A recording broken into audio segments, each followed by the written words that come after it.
இவங்களுக்கு யார் இந்த ரைட்ஸ் கொடுத்தது, இவங்க என்ன டாக்டரா, இவங்க எதுக்கு ஒயிட் கோட் போட்டிருக்காங்க, இவங்க எப்படி ஆய்வு செய்யலாம், இந்த மாதிரி நிறைய கொஸ்டின்ஸ் வந்து சமூக ஊடகங்கள்ல நான் பாக்குறேன். திமுக பிரிவினர்ல இருந்தும் கேள்வி கேட்கறாங்க, மருத்துவத்துறையினர்ல இருந்தும் கேள்வி கேட்கறாங்க.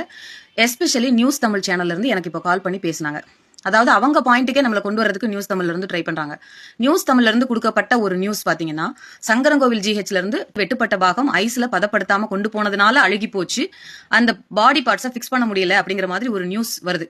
இந்த நியூஸை கேள்விப்பட்ட அந்த பகுதியில் இருக்கக்கூடிய மாவட்ட செயலாளர் கால் பண்ணி நம்ம என்னங்கிறத விசாரிக்கலாமா மேடம், இப்படி ஒரு விஷயம் நடந்திருக்குதாமே அப்படின்னு சொன்ன உடனே மருத்துவமனையோட இன்சார்ஜ் எந்த டாக்டரோ அந்த டாக்டருக்கு நான் ஃபோன் பண்றேன்.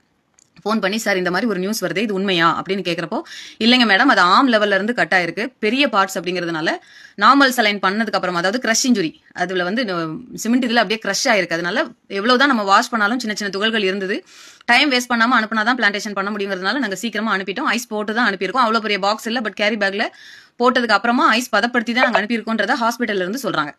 அவங்க அப்படி சொன்ன இன்ஃபர்மேஷனை ஜஸ்ட் பிரஸ் மீட் வச்சு பொதுமக்கள் பயப்பட வேண்டாம், நீங்க ஜிஹெச்க்கு வாங்க, அந்த மாதிரி தப்புலாம் நடக்கல அப்படிங்கறது சொல்றோம். இதை சொன்னதுல நிஜமாவே தப்பு இருந்தா நான் மன்னிப்பு கேட்டுக்கிறேன். ஆனா ஆய்வு நான் பண்ணவே கிடையாது. இந்த நியூஸ் தமிழ்ல இருந்து இந்த விஷயத்தை மாற்றி நான் என்னமோ திடீர்னு போய் ஆய்வு பண்ணதாவும், அது எப்படிங்க, ஒரு பேசிக் நர்சிங் பை ப்ரொஃபஷன், நான் வந்து என்ன படிச்சிருக்கேன்னு நிறைய பேர் கேக்குறீங்க. நான் டாக்டர் கிடையாது, but 15 years of clinical experience இருக்கு. MSc nursing, MBA hospital management, certified professional in health care quality, CPHQ அப்படின்னு சொல்லுவாங்க, பிளஸ் என்ஏபிஹெச் அசஸர், ஹாஸ்பிட்டலோட ஸ்டாண்டர்ட்ஸ் எப்படி இருக்கணுங்கிறத அசஸ் பண்ணி ரேங்க் பண்ணக்கூடிய ஒரு அசஸர். இவ்வளவும் நான் படிச்சிருக்கேன். பேசிக்கா ஓரளவு மெடிக்கல் நாலேஜும் ஒரு ஹாஸ்பிட்டலோட ஸ்டாண்டர்ட்ஸ் எப்படி இருக்கும் அப்படிங்கிறதும் எனக்கு நல்லாவே தெரியும். மருத்துவமனை அமைப்பாளர்ன்ற முறையில ஏதாவது ஹெல்ப் பண்ணணுமா, என்ன பிரச்சனை நடந்திருக்குங்கிறத பேசிட்டு நம்ம இதை ஹெல்த் மினிஸ்டருக்கு கொண்டு போகலான்ற ஒரு நல்ல எண்ணத்துல மட்டுமே ஜஸ்ட் ஒரு டிஸ்கஷன் தான் பண்ணோம். அது ஆய்வு இல்லை அப்படிங்கறத இந்த இடத்துல தெளிவா பதிவு பண்றேன். தயவு செஞ்சு நியூஸ் தமிழ் உங்களோட டிஆர்பிக்காக எங்களோட வாழ்க்கையை பலியாக்காதீங்க. ஒரு மருத்துவ அணி அமைப்பாளரோட லிமிடேஷன் என்ன, நான் எப்படி நடந்துக்கணும் அப்படிங்கிறது எனக்கு நல்லாவே தெரியும். அரசு மருத்துவமனையில போய் ஆய்வு பண்ற அளவுக்கு நாங்க பெரிய ஆள் இல்ல.